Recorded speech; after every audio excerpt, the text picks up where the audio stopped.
Okay, good morning, everybody, and welcome to this week's virtual plant clinic. And Happy New Year's also.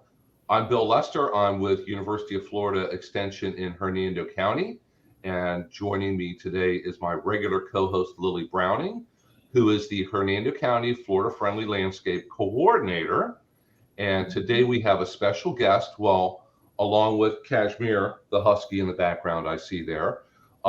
Jamie Doherty is with Lake County Extension, and she is the horticulture agent there and does essentially what I do in Lake County.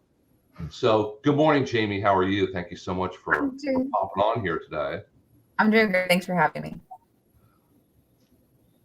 If anybody has any questions, please just feel free to go ahead and jump right in. I see Buddy's here, so at least we have somebody on. I've been holding on to a question for Buddy. Okay, so I guess we're going to do reverse questions today. I want to know if he got snow over the past week. Oh yeah, Buddy did a snow up there. I saw that on the news. I think yesterday, the day before, a couple days ago. Yeah, but I think it was further west than Tallahassee. But we'll find out. Let's see if he got snow. And by the way, I've been doing classes since you've kind of been on the down low, and Buddy and I have been busy the whole time you've been gone. So. Yeah, I think this is my first time back online doing anything since New Year's, so I thoroughly enjoyed my time off. Yeah. Fort Walton area, not here in Tallahassee. That's what I figured, or else I would have seen pictures from my nephew who lives in Tallahassee if there was snow there. Yeah, we would have seen pictures of snow falling on the state capitol. Yeah. I know it snowed in Alabama. It snowed quite a bit, I think, in North Alabama. Mm. But fortunately not here. It didn't even get really, really cold here. No. And I was thinking on the way in this morning, it was, 47, and I was thinking, I don't even remember like last year at all, it ever getting even near freezing. And that is fairly unusual. 47 is not cold. It's not going to affect any plants. And I'm sure Lake County too has been historically gets plenty of freezes. Yeah, it's been real warm this year because I know last year was my first winter up here in Lake County since coming here. And I, coming from a slightly warmer zone, I had some plants that I was worried about once it hit 45 or lower. And I remember covering so much stuff frequently, and I haven't covered a single thing this year. No. Mm-mm. And it warms up so quickly. But those of us who have lived in Florida a long time, and, Dr. Lester, you too, we know, it can get in the teens here in Central Florida. So if you've been here in the last 10 years, you probably really haven't experienced that. And is that pattern going to come back? I'm not comfortable to say it's not.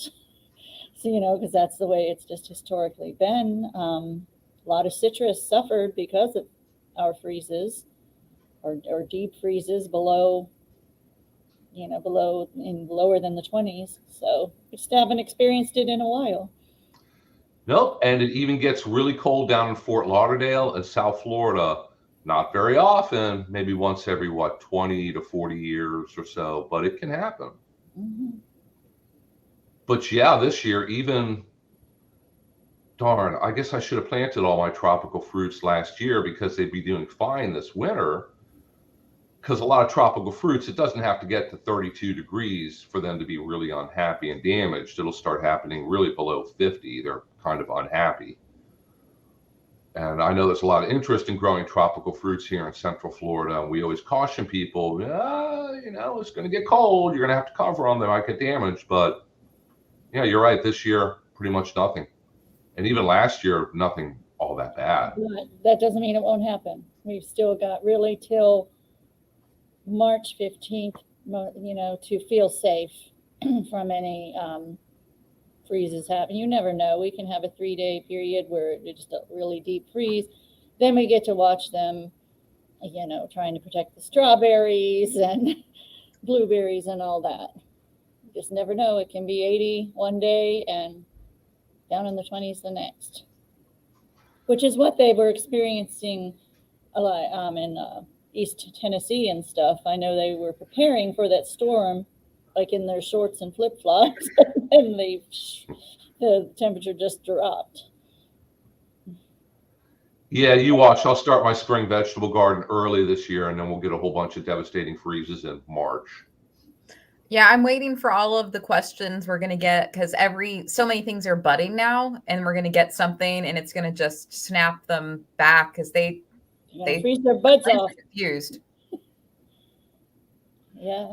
Yeah, because it's those late freezes that really, really damage blueberries, potentially blackberries, although they flower a bit later. Well, there's peaches, plums, nectarines. Always the strawberries that they're getting ready for down in Plant City, the strawberry festival. Yeah. Well, they should be having a bumper crop of strawberries unless they're being damaged a little bit by the warmth. Because if it's too cold, it damages strawberries. If it's too hot, it's not that great for them either. See, PJ's talking about the area I had in mind on the Knoxville area of Tennessee, because I just spent a few days in the Maryville area. So, and I have someone, niece who lives near that area too. So I've been aware, they went from pretty warm to snow everywhere and pretty cold. And yes, PJ, generally cold weather or a little bit of frost makes oranges sweeter. It's good for a lot of green leafy crops, collards, kale, mustard greens, things like that. Not serious freezes, but just a little bit of frost. Here's another word for a vocabulary word for you, PJ. No, I lost it. Acclimatization or acclimatization. Getting used to. What's good for the oranges is if we have a slow build up and it gets a little colder over time. Because then, and most of the plants, because then their, sugars and carbohydrates and all that adjust and change. But going from really warm to really cold suddenly is usually brings on problems with the plants. Yes, things have to go correctly for a plant or tree to go into proper dormancy and then get its chill hours and then come back out of dormancy and do what you want it to do. If it's a peach tree, you want it to flower and give you peaches. If it's blueberries, the same thing. So, Jamie, what goes into proper tree dormancy, since you're our resident tree expert here? Well, tree dormancy has to do with both temperature and light. So they work in combination to trigger the tree to say, hey, it's time for me to go ahead and drop my leaves, go into dormancy, because the trees that are deciduous, that do drop their leaves, aren't adapted to handle the cold weather with their leaves. It actually can be more detrimental. They're not as strong. So if you got a frost and you had ice growing on, red maple leaves, it would more likely break the branches than just drop the leaves. So that's one of the reasons that they're going to drop them and then save all of those sugars in the roots. And what happens when spring weather comes, you get slightly longer days, the temperatures start increasing, and they'll start budding out. And you're going to get all of those resources from the roots come out. You're going to bud out your flowers. You're going to start budding out your leaves. But if you get a frost, it's going to kill all of that. And now the plant's going to have to pull from the reserves for a second flush. So most large established trees can do that at least once. But if it happens more than once, you're looking at potential health impacts for your trees in the long run. Ooh. Yeah, I never really thought about that with trees. Yeah. There's a limited supply of nutrition in those roots. So the bigger the tree, the more it can handle. Right. But yeah, once you drop the leaves, you're not storing food anymore. So true. Yes, something I saw happen at a local tree nursery a couple years ago. We got very cold weather, I guess, at the wrong time, because these were all container grown trees, and a lot of them got trunk damage. The trunk froze and cracked, and then they got a secondary attack by bark beetles because they were damaged and weakened and susceptible, and the beetles just moved in and had a free-for-all on them, and they lost a lot of trees. So Yeah, that can happen. Now, getting a crack from a frost and tree isn't necessarily a death sentence, but when you're looking at container trees in a large area, if you get a pest that comes in, that can be a problem. But if you have one in your yard and it happens, you're less likely to have significant damage. Just keep an eye on it. It should heal. Yeah, because the funny thing is, pretty much any tree you have growing on your property, there's some kind of beetle that could attack it. We have ambrosia beetles, we have bark beetles, we have lots of native ones, we have lots of invasive ones. We have plenty to choose from. We have ones that attack pine trees and other ones that will finish off damaged or weakened oak trees and everything else in between. And there's not a whole lot you could, once you get beetles, not much you could do. Mm-mm. PJ's talking about bringing Bougainvillea up to Marion County. It probably, no, the one before that, we was talking about Bougainvillea. Still could freeze. It'd probably be fine, but one day it could freeze up there in Bellevue. But, you know, if I was to experiment with something, it would probably be Bougainvillea because it's pretty tough. And it probably just will die back and come back if it gets well established. Yeah, bougainvilleas are funny. Either when you plant them or transplant them, they're really happy and they begin to grow like a weed and they'll grow all over the place, or they'll promptly die. Yeah, one or the There other. doesn't seem to be an in-between, either, you know, feast or famine with bougainvilleas. Remember that monster bougainvillea in front of that lady's house in Spring Hill, Bill? I was just going to mention that. Yeah, she had this monster bougainvillea and she would prune it way back. And then, oh my God, just a few weeks later, the thing's all over her front yard again. It was not She didn't have to put worry in a about very anybody good breaking place. in. No one was going to want to break into her house, but it was very hard also for her to get out of her house. Yeah, my mom had one that she liked having go up one of her live oak trees, despite me telling her over and over again not to let that happen. But she loved it. But then they took out the tree and the bougainvillea, which made her sad. But yeah, generally speaking, I don't advise letting anything climb up your tree because it can cause problems and hide problems. So. And PJ found a huge scorpion in his utility room, a bark scorpion. We have scorpions here in Florida. It happens. Put it in a jar and shine a black light on it tonight just for fun.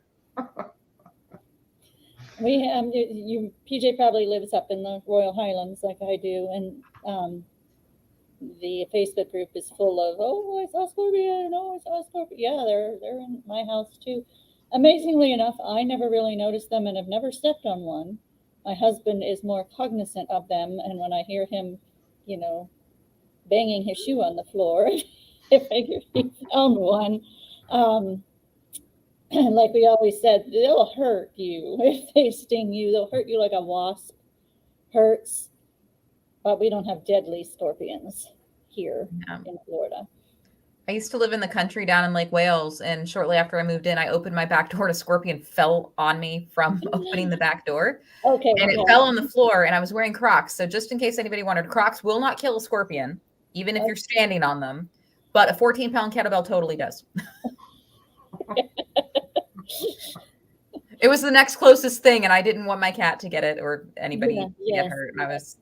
Yeah, you don't want the cats to start playing with it. No. So I just put it on. Because it was really mad after the Croc stepping didn't kill it. Yeah, I bet. Well, I guess also my thing is I have very, very wimpy feet, so I am in shoes all the time. So I don't generally even walk around the house without shoes because it hurts my feet. So that's probably what's saving me too from the scorpions. Yeah. Okay, well, PJ just taught me something. I had no idea Oklahoma had tarantulas. Neither did I. They do have them out west. I wouldn't have thought they were there, though. Further west, yes. I didn't think Oklahoma was going to be a spot for them. Must be western Oklahoma, yeah. Must be. Yeah, we don't have native tarantulas here. No. I don't think so. Okay. No. You got one in your office, but... Yeah, people have them as pets. And you had one for... How many years did Rosie live? Probably 15, something like that. Over 10 years, I think. I'm not sure. I'm not sure when they originally got that Rosie? We were still in the trailers when that Rosie was gotten at the extension office. There was an original Rosie, and she did not live very long. And it's Dr. Strickland who brought the Rosies into our lives, the tarantulas. And he didn't have her very long at all, and she died, and he found out they had sprayed, in his office, so he asked them not to anymore. And then so Rosie number 2 lasted longer than Dr. Strickland. He went on to Osceola County, and Rosie stayed, I'm thinking, and through 3 moves from the extension office, at least 12 to 15 years before she finally just passed of old age. And now you have a new one. Don't remember her name. You have to ask Teresa. Yeah, that's Teresa's Yes. pet or responsibility. But yeah, they can live a long time in captivity. Out in the wild, they're not going to live nearly as long, probably. Knowing tarantulas can live that long is sort of the stuff out of nightmares for me. Thank you. But I believe the Rosie that we have was brought to the office by a landscaper who found it in somebody's yard, like crawling up their pool screen. Oh, what?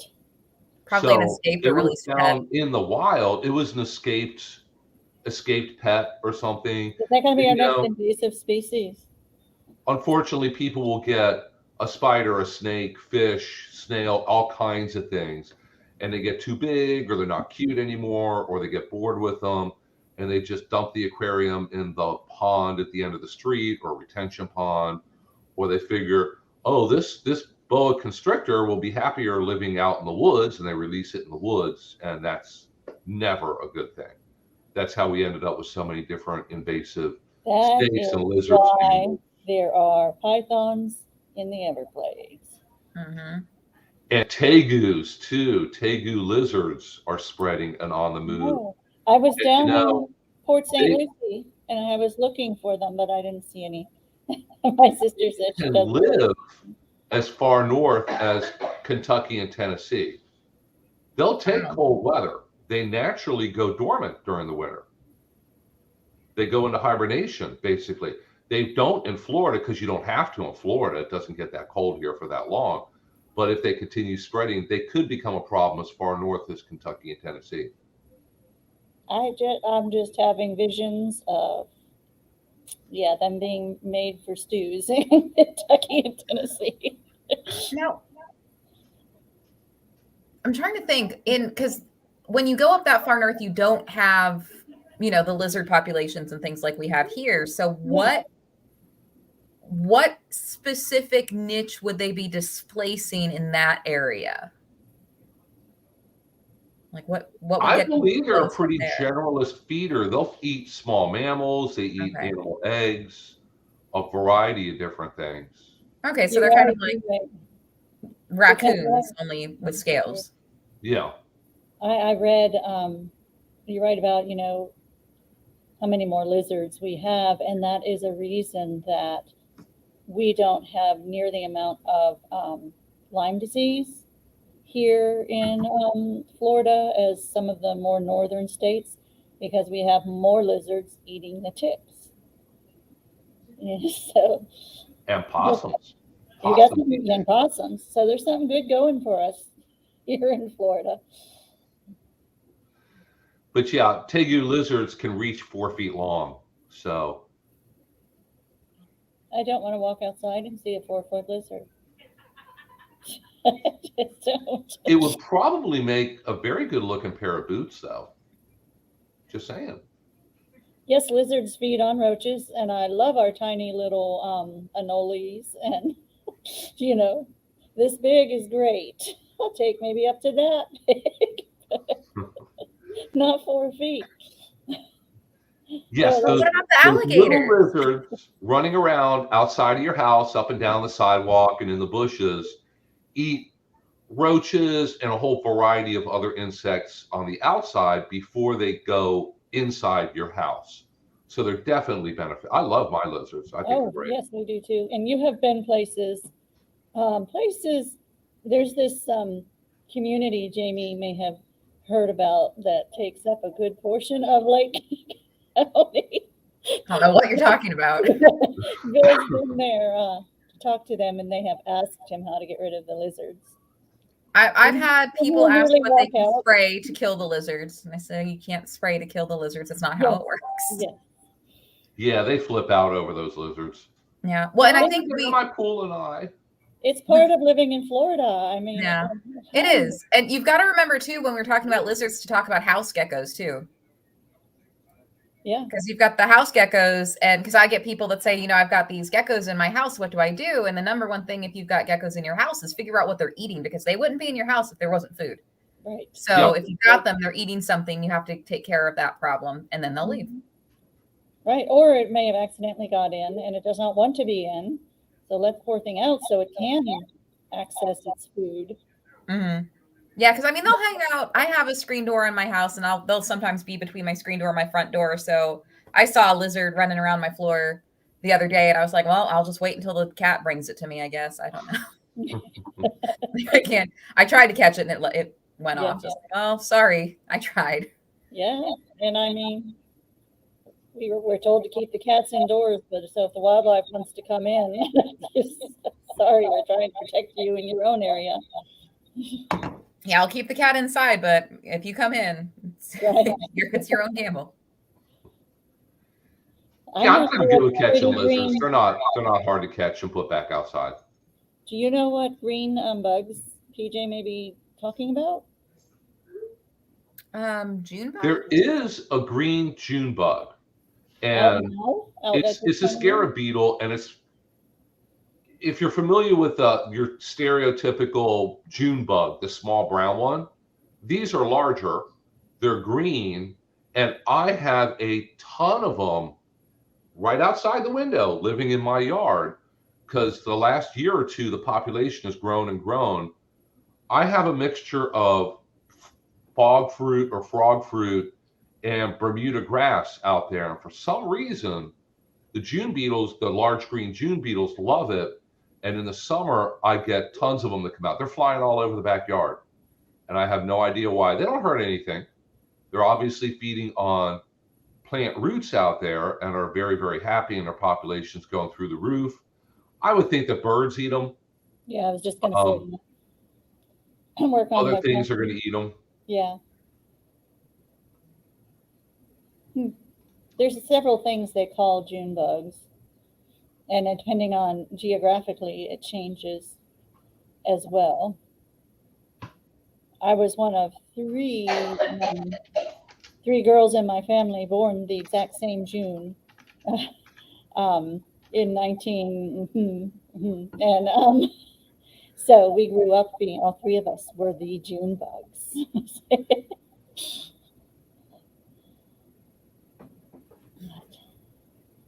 Well, and that's an interesting example you can use for the importance of using Latin names versus common names, because your common name with you and your friends would have been the June bugs, but then you have your lily, and I'm sure they have names. Those are kind of equivalent to the species idea of getting really specific, so you know what we're talking about. Yeah. Oh, I'm going to have to use that. Wow, thank you. You're welcome.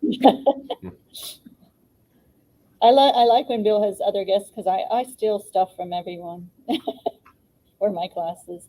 There you go. There we go. That's it. That's the one I'm talking about. And the common name for it is the green June beetle. And they're very pretty beetles, and they fly really well. Yeah. Do they like lights at night? I haven't seen a lot of them around lights. They do come out and fly around during the day a lot. Yeah, I wouldn't expect a beetle like that to be hanging out at night. Okay. They're pretty and metallic looking. And like another metallic, really pretty beetle, really gorgeous beetle, is actually a dung beetle too. They are gorgeous. Mm-hmm. That was another thing, living out in the country before I moved up here. I had a dog, and I lived in the country, so I was like, well, I have a half an acre. She can just, use the bathroom, and I don't have to rush to get it. And sometimes the dung beetles would actually clean up for me. and it would be fun to just kind of go out and watch them like pushing stuff around. It's like, you don't think of that happening in Florida. You think, oh, that happens in Africa, but we have them here too. Oh, yes. Oh, yeah. It's a good thing too. And it's a pretty amazing considering their job, their role on this planet. But yet, the creator decided, well, you're going to have to do this, but I'm going to make you really pretty to compensate. Which is better than what happened with, vultures. Yeah, they didn't get any good side. They're just a nice garbage disposals, and they don't look pretty doing it. Yeah, don't scare them because they'll throw up all over you. Oh. Well, I've never really run up to a vulture. Well, don't. I don't recommend it. Remember one time a child, of course, stumped both Dr. Lester and I when he asked, will vultures eat the beetles, the carrion beetles? The beetles get on this dying thing to start eating it, and then the vultures come along. Are vultures going to eat the beetles? It's a question we never thought of before, and we're like, indirectly, indirectly, they're not doing it on purpose, but right. if the beetles don't fly away when they pick up a piece of meat, they're going to eat it. Yeah. And yes, the dung beetles will eat dog poo. Yep, they love it. Why do we always seem to get on this topic? Every single time we get together, poop is going to be discussed. I guess because we're just such earthy kind of people. I think that's a kind way to put it. That's for sure. It is a part of the natural environment out there. So yeah. No, we don't want to encourage you though, just to leave your dog waste. No. And rely on the beetles because it is leaching pathogens as well as nitrogen and all that. So I'll clarify. When I was out in the country, I had a half an acre, and what I would just do is I'd just once a week I'd clean everything up, and in that time some of it would be missing because of organisms in eating it. Because even gopher tortoises will sometimes eat it, which is just disgusting. Yes, I know it's gross. Have the minerals and yeah, there's some stuff in it, and I feed my dog good food, so But I just once a week go around and pick it up. But now that I live in a community, I pick it up on a regular basis, and I've always picked it up when I walk my dog. So you don't want it like running down into the waterways or anything like that. Right. And something interesting we found out in our county with our local dog park. Keep bringing up Dr. Strickland, but he was asked to go out to our local dog park because the people, of course, were not obeying the rules, and they wanted to, bring in some dung beetles. And he brought somebody else from UF to help him. And the thing is, they brought the dung beetles, but it still they weren't really doing their job, which is unusual. And then somebody figured out, well, wait a minute here. What do we give our animals different types of flea pills and, heartworm pills and things. So they decided that's why the dung beetles were leaving the dog waste alone, because it was so chemical filled, which is kind of an interesting thought process there. That's interesting. I wonder if they ever followed it up with actual testing to see if they were right. Yeah, I don't know. I'd have to look that up.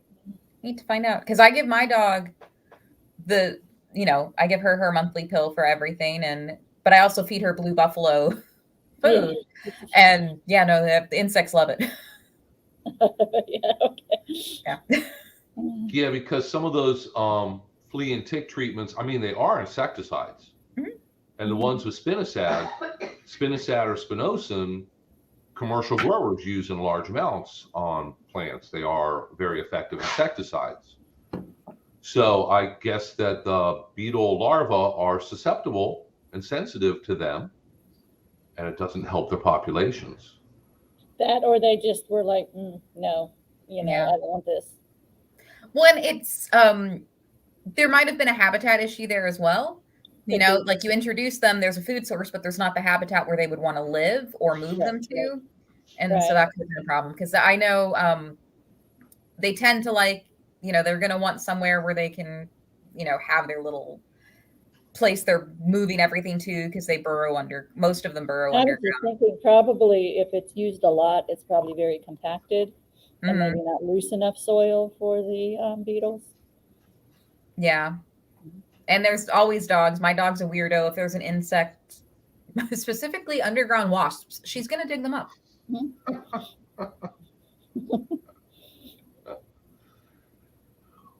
Ours generally leaves them alone. He kind of looks at the green June beetles when they're out in the early summer. Did we miss a question? I saw something pop up, but I didn't get to read it before it vanished. Oh, bird. The tiny bird one here? Yeah. Little tiny bird in the afternoon with an almost 2-inch bill. It's reddish brown. I am not the bird expert. I'm not either. And I just did a class on birding, and I told them I want to learn more about birds. And I always just tell myself that might be a retirement goal. Then I can concentrate and really, get to know the Florida birds. I can tell you how to attract them, but I'm not an Audubon person who, they take walks and they stop. And well, that is a red-crested blah, blah, blah, just from the call.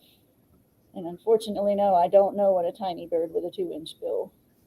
Yeah, there's because we're in the time of year that we'll get a lot of migratory birds too, so it might be something rare. But I'm sure if you get any of us a picture of it, we can at least see if we can.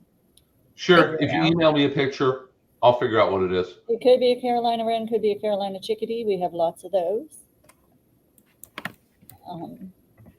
Right out right now, we got lots of pine and palm warblers, but those are kind of yellowy. Might be some type of wren, maybe a Carolina wren. I know cardinals and blue jays, and then there's all the other birds. So that's birds. Oh yes. Yeah, I can do some of the bigger ones, but the small ones that don't stay still are really difficult. Yeah. PJ says too fast to take a picture. Try a video. They move too fast to take a picture.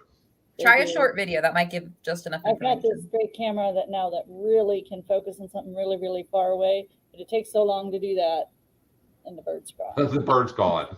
Yes. Yes, I do know cardinals and blue jays, and I can tell you a tufted titmouse and a Carolina chickadee, and now I know the pine and the palm warblers, and I know that the palm warbler sticks its little yellow butt up and wiggles it around in the palm. I learned that yesterday. So I know boat-tailed grackles and starlings and most water birds. But yeah, it's the little songbirds. They're tough. They don't stay still. They migrate. You don't see them frequently. It's almost easier to start learning to identify birds based on song than it is on look. Because you're like, oh, that's this. And then you can start looking for it. Well, and then we were discussing in the class I was in yesterday, they were showing male and female, but I had to point out that males don't look like that all of the time. When that's just the breeding season now, the male that's getting ready to go out clubbing and looking for a lady. Therefore, he puts on his best clothes. But he can't look like that all the time, or he'd be in danger. He wouldn't survive. The predators would find him too easily, too. So that they change. They do. And males, especially when they're in that transition to the plumage, sometimes they can be a little bit tricky because they don't look like any one stage. And they'll get things like, their beak will change color and be like, oh, is there something wrong with that bird? What is it? And then, a week later, they've got their full plumage and you can tell what they are again. Yeah. Yep. Okay, PJ, that sounds like an ibis to me. Mm-hmm. And I've seen lots of those lately. And we get them because I live fairly close to the coast. We get groups of them that'll just all land in my front yard, and they walk through the yard. Picking out insects, out beetles. I get them in my backyard, and I don't live anywhere near the coast. Yeah. They're everywhere. My favorite are the glossy ibis. Those are gorgeous, I think. They are. They really remind you live in Florida. Mm. And they love my yard because I don't spray, I don't do anything, I don't fertilize, I don't irrigate. So the birds like it. I just noticed the other night we have a rabbit or a couple rabbits back. Rabbits always seem to kind of come and go in my neighborhood. Yeah, ours too. I think it's depending on if the coyotes are eating them or not. Well, then you got to be careful too, because you And can. then 6 months later they reappear, and you've got a bunch of rabbits, and they just have. My front yard is all you can eat buffet for them.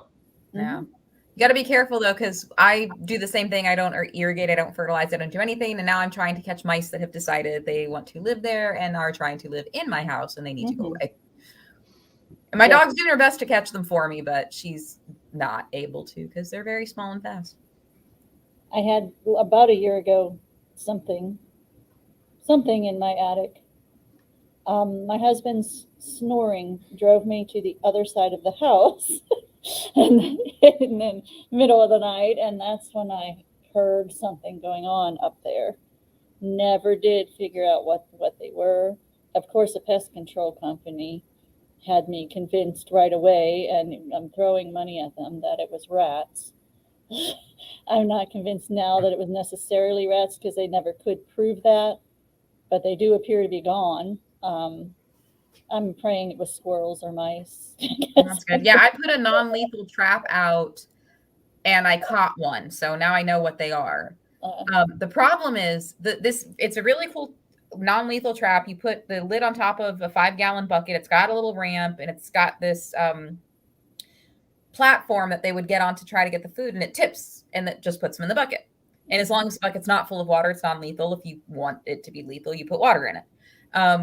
One interesting thing I found, though, is when I put peanut butter on it, the ants came and ate all the peanut butter. So I'm going to have to spray it for ants and then do it again to see if I'm more successful, because I was just like, seriously? The ants just all on there were like, yay, peanut butter. I was like, I'm trying to kill you guys too. This didn't mean to give you a buffet. But yeah, there are different things you can do. And if you can catch something and then call the pest company, it can be a little bit easier. But I'm trying to catch them myself without having to call anybody, and we'll see. Yeah. Of course, they had, I was freaking out, and they were trying to blame my bird feeders and everything else. See, yeah, look, it's rats. They never did prove it's rats. I don't have any of that. I think it's just the fact that I have a fence and the neighborhood stray cats can't get in to kill them. Sure. Yes. So, yeah. Because I was outside one day and my dog was just going crazy chasing stuff. And I saw at least 2 of them in the yard. So I've caught one. I released it into a wild area nearby, but far enough away to keep it from my house. So yeah, trying to catch the other ones. What is, PJ has a question here. Well, you do have grass that's not native. If it's a lawn grass, there is no native lawn grass. It's huge rhizomes and seems to be dried in China. Lawn guy says it's just field grass. What is field grass? I'm guessing he has Bahia. How about you guys? Probably. Field grass is just a common name that your lawn guy uses. Probably is talking about Bahia. And that is pretty much the lawn. Dr. Lester and I have Bahia grass lawns. There's different types. There's Argentine Bahia. Pensacola Bahia is literally the field grass. There is no native Florida turf grass.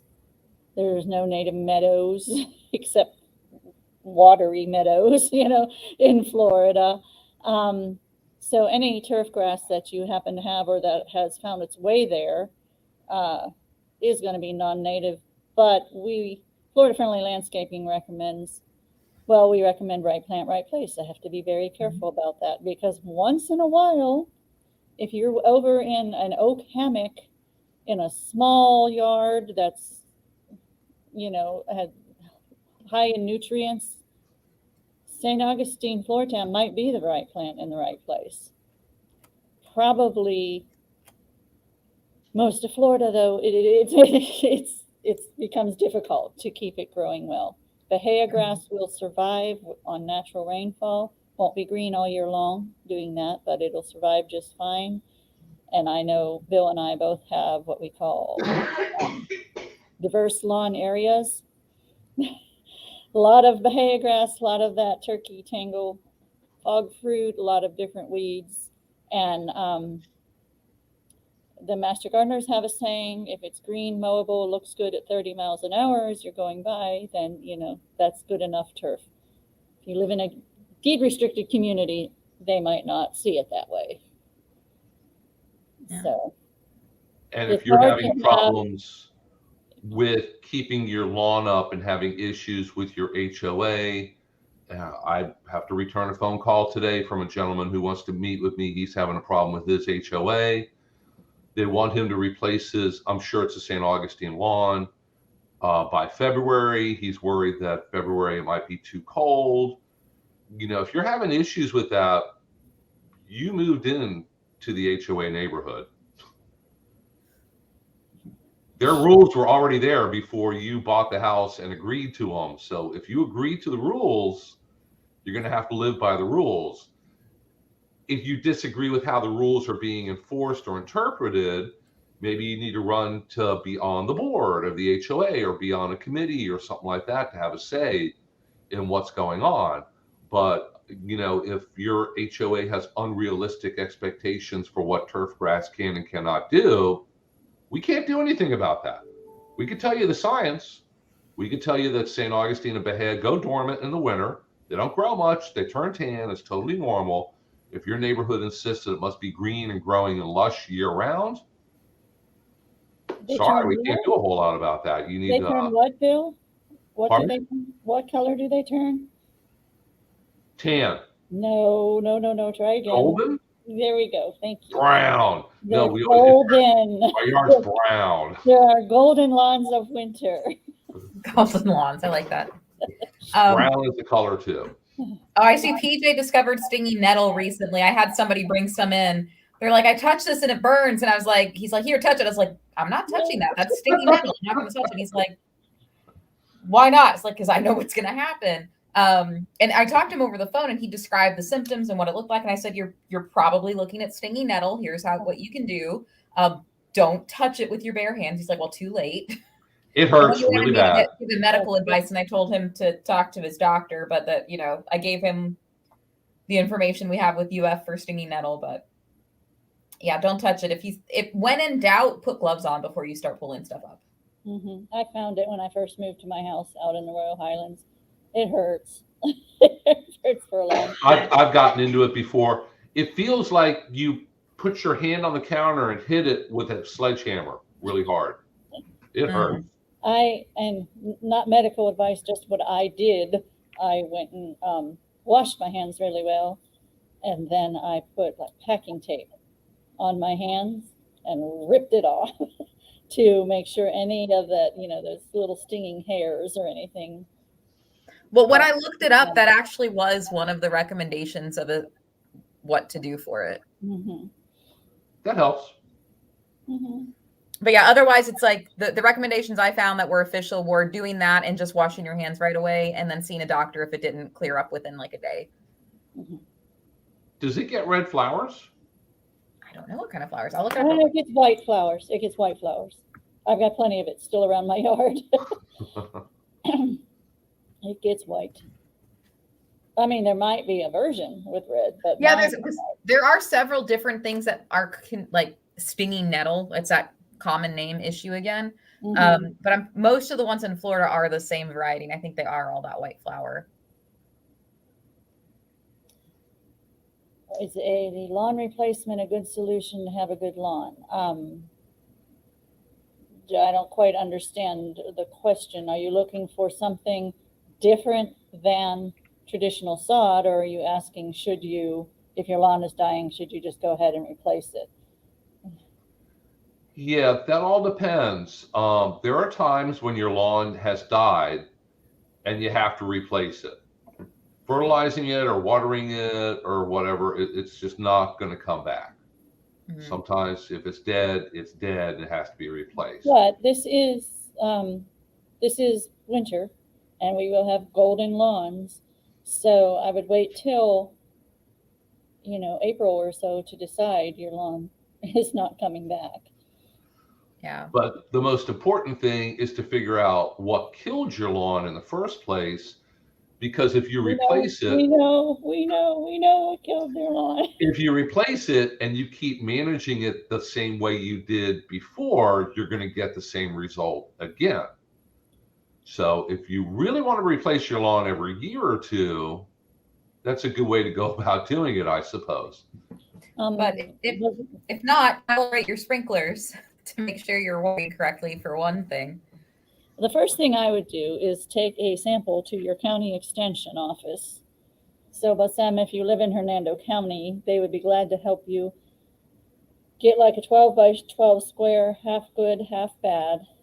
Thursdays are a great time to bring them into Hernando County because there's a master gardener named Bernie who is very experienced at taking these lawn samples and diagnosing whether or not you have a fungal disease called Dr. Lester. Take all root rot. What we have a huge problem with here in Hernando County. Yes. So that's the first step I would do. Find out if you have take all root rot. And Bernie and even Bill there can diagnose almost on site that for you and give you advice. If it's too far gone, you might be looking at replacement. If it's only a few spots, they'll tell you what you can do to stop it from spreading further. But the thing is, Floratam lawns are very susceptible in Central Florida to this take-all root rot. It's in the soil. So if you replace it with another Floratam lawn, what's going to happen? Coming back. You will potentially get it. Well, you will get it again. It never leaves the soil. But if you manage your lawn correctly, you generally won't have a huge problem with it damaging your grass. The problem is when people overwater, over-fertilize, and cut it too short, that makes the disease very, very bad. Yes. And if you replace your lawn and keep managing it incorrectly that way, you're going to have the same problem in 1 to 3 years. I've seen the lawn get lost in as little as 1 year, just not managing it correctly. So if you have to put down Floratam again, if you don't have a choice, the first thing I would say is mow it 3.5 to 4 inches. That's the number one. 4 inches is better. 4 inches is better. Measure it if your lawn guy is out there. You've done that. Oh, yeah. I don't think I've ever spoken with anybody. I always ask people, do you cut your grass at least 4 inches high? And everybody says, oh, yeah. I go to their yard or they bring a sample in. It usually turns out to be about 2.5. Mm-hmm. And to be healthy, it needs that much surface area to continue to photosynthesize and just be an overall healthier lawn. And then realize that you only need 3/4 of an inch, 1/2 inch to 3/4 of an inch per watering event. Jamie mentioned calibrating your sprinklers. How do you do that? Why don't you tell them the real simple way to do that? I can do that. So a simple way to do that is if you've got cat food cans or tuna fish can, something like that with perpendicular sides, a couple inches deep, put maybe 10 of them in a zone. Put your zone on for 15 minutes. And the reason you do that is because 15, it's easy to figure out if you need more or less time. Turn it on for 15 minutes, go out to your cans, measure each can and see how much water's in it. If you're between 1/2 and 3/4 of an inch, 15 minutes is the correct time for that zone. If you're more than that, you would do less. If it's less than that, you would add more time to equate to that 1/2 inch to 3/4 of an inch.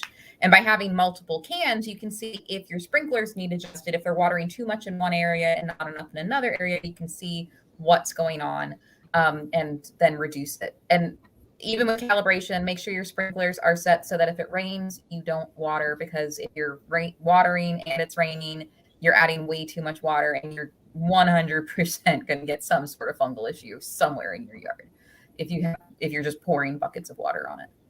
And somebody, it may have even been you, I don't remember, it was somebody that was on one of Bill's classes, just said something that really stuck with me, in that we've got it so backwards we're trained here in Florida to think that our lawn is going to exist, you know, at the will and whim of our irrigation system. Our irrigation system is like the life support for our lawn. And that's not what it was put there at all for. It was put there to supplement natural rainfall, not the other way around. And I think a lot of us have that really backwards. So, and if we get enough natural rainfall, which in the summer we certainly do, your lawn will tell you when it needs to be watered. And there are certain signs that you can look for. If more than 50% of your lawn has the blades folding like this, it's starting to get dehydrated. Or if you walk across it and your footprints stay there, then on your next watering day, if it doesn't rain in between, it needs some water.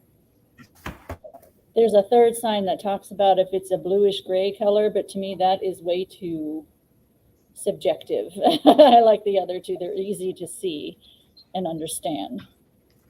Yeah, people see too much. The variation of color people see is too drastic to go by. Yeah. That light blue gray color. Some people won't even ever notice it. Mm-hmm. Or if you're like Patty, she lives way out in a very rural area. She has wildflowers that pop up. Has to be careful that there's no poisonous plants for my horses. That's a whole, for anybody with any kind of livestock, whether it be horses or cows or goats or whatever, you have to be very careful what you have growing there. There are plenty of different poisonous plants. That's a whole pasture issue that I'm not an expert on. We do have experts on that. Maybe you should bring Laura in next. No, I need to get Laura to come back. So, and we'll talk about how to raise goats, because everybody's interested in raising goats nowadays. You bring the ag agent, you know there's going to be poop talk then too. You just guys have to plan to make sure that you have to get back to that topic every time. Yeah, we don't try. Yeah, it's never planned that way. It just kind of ends up that way.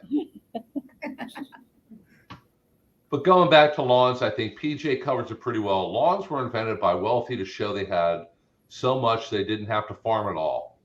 He's either been listening to me or Bernie. we tell that story. Look, yeah, it's so true. Yes, I have this. It's like, look at this. I can waste my money on this resource. And you know, in England or in Europe, that was okay to do because they were growing as natural meadows and stuff anyway. Mm-hmm. It's just then we got in our minds we had to come over here, try to do the same thing. After a while, people, they got to where like they again were saying, look, I have land I don't have to utilize for survival. Kind of worked up north. Then they tried to copy that in Florida and Arizona and all these places where lawn grass was just, wouldn't naturally be. But yeah, and I mean, yeah, there's going to be places where it works. Going to be states it works better, and there's certain instances where having turf works for what the purpose of the land is. But it's that big debate of how beneficial is this to have in lawns anymore, like in home landscapes. And we owe PJ an apology. PJ's a she. So, sorry about that. Here in America, most PJs are guys. That's our fault. I'm going to say I made the assumption as well based on the photo. Because it looks like a gentleman is the prime subject of the photo. So I thought that's who PJ was. Yes. We like to show off our family on our photos. Yes. Okay, if anybody else has any other questions, if you want to go ahead and start to squeeze them in there. And while we're doing this, can I do a plug for Arbor Day in this county next week? For anybody that's not doing it. You go right ahead. All right, so next Saturday, the 15th, wait, is it next Saturday already? The 15th of January, if you're in Lake County in Wooten Park, we're doing our tree giveaway.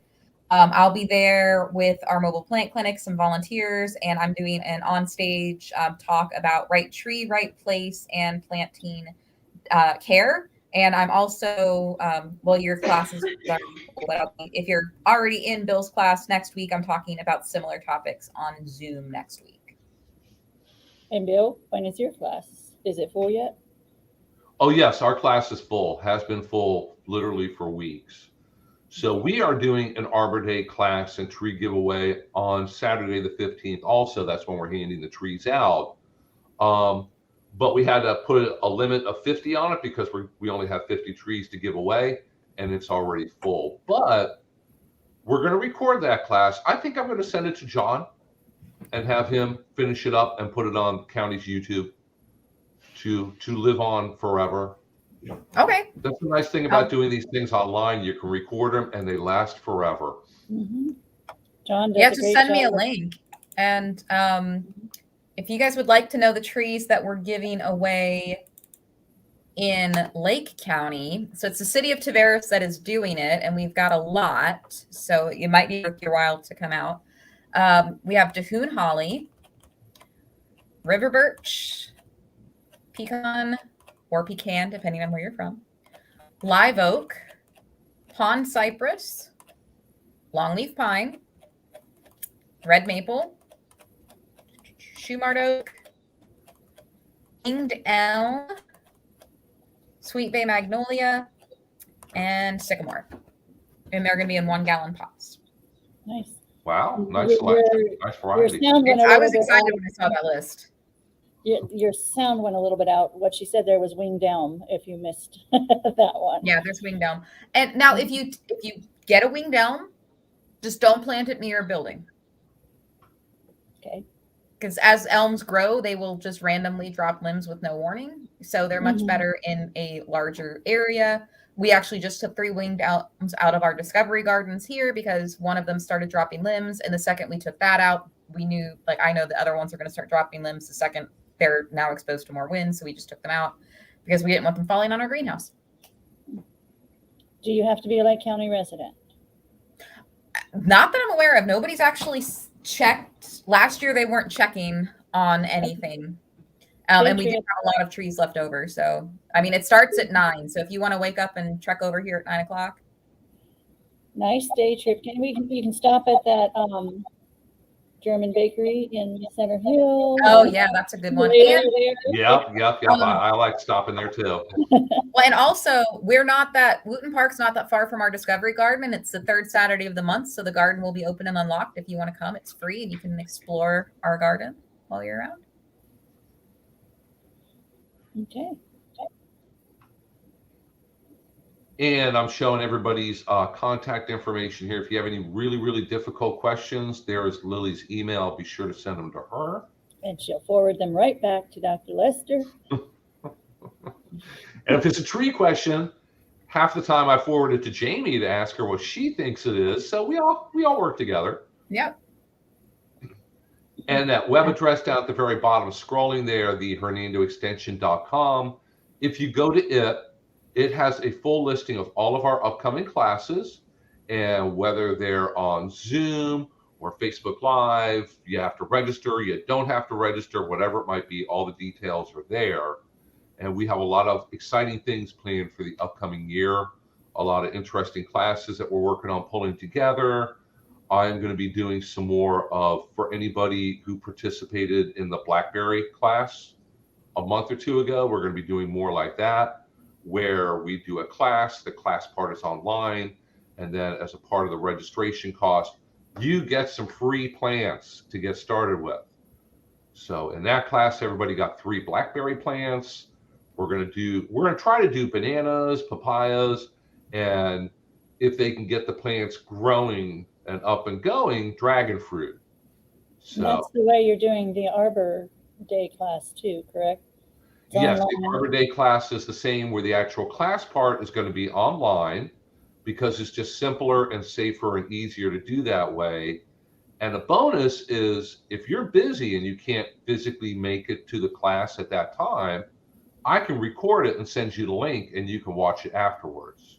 And when is the pickup that Saturday? Pardon me? The pickup is also next Saturday? Not the Yes, and then you have to come in person to pick up your tree or your plants because we can't ship them. and I can't bring them to you. So you're going to have to If come you to do us. blackberries again, let me know because I'll attend your blackberry class. Okay. Oh, and he's very, oh yeah, he'll make sure you went to the class. I happened to wander by him when he was giving out his blackberries at the nursery, going by other nursery plants, and he just was like, "You didn't attend the class."